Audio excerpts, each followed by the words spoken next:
États-Unis ɲɛma Donald Trump ale fɛ bɛnkan mun bolo n'o bɛna bila Ukraine ɲɛma Volodymyr Zelensky fɛ ni ale ma kɔnɔ ni bɛɛ États-Unis ɲɛmayaso la sini juma o bɛna kɛ sababu ye cogo min na ka se ka Ukraine dugujukɔrɔ nafolo dɔw olu tigiya di Washington ma wasa a ka se ka I bolo mɔnɛbɔ ni marifaw cili musaka ye Ukraine ma.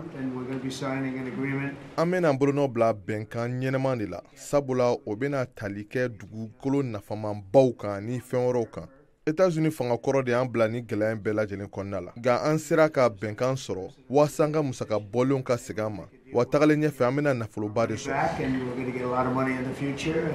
Donald Trump y'i kanbɔ fana k'a fɔ ko Ukraine kan ka ɲina a donni ko kuma yɛrɛ kɔ OTAN jɛkulu kɔnɔna la wa États-Unis ɲɛma ɲininkali n'o y'a sɔrɔ a bɛna latigɛ walima layidu kɛrɛnkɛrɛnnen dɔ ta Ukraine ka lakanako ta fan fɛ. Donald Trump y'i kanbɔ k'a fɔ ko Europe jamanaw de kan ka u jɔ ni o ye.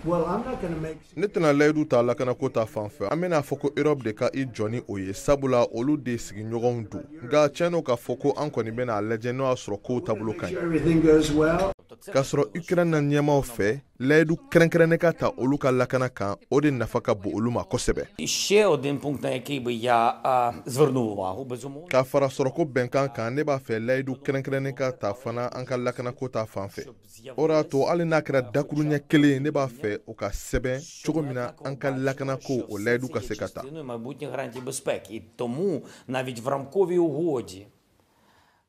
Ukraine ɲɛma Volodymyr Zelensky fɛ ale ka taama États-Unis jamana ɲɛmayaso la wasa ani Donald Trump ka se ka ɲɔgɔn ye ani ka kuma ɲɔgɔnyaw kɛ o ye tamasiyɛn ɲumanba ye sani Donald Trump ale ni Vladimir Putin olu ka se ka ɲɔgɔn ye fɔlɔ.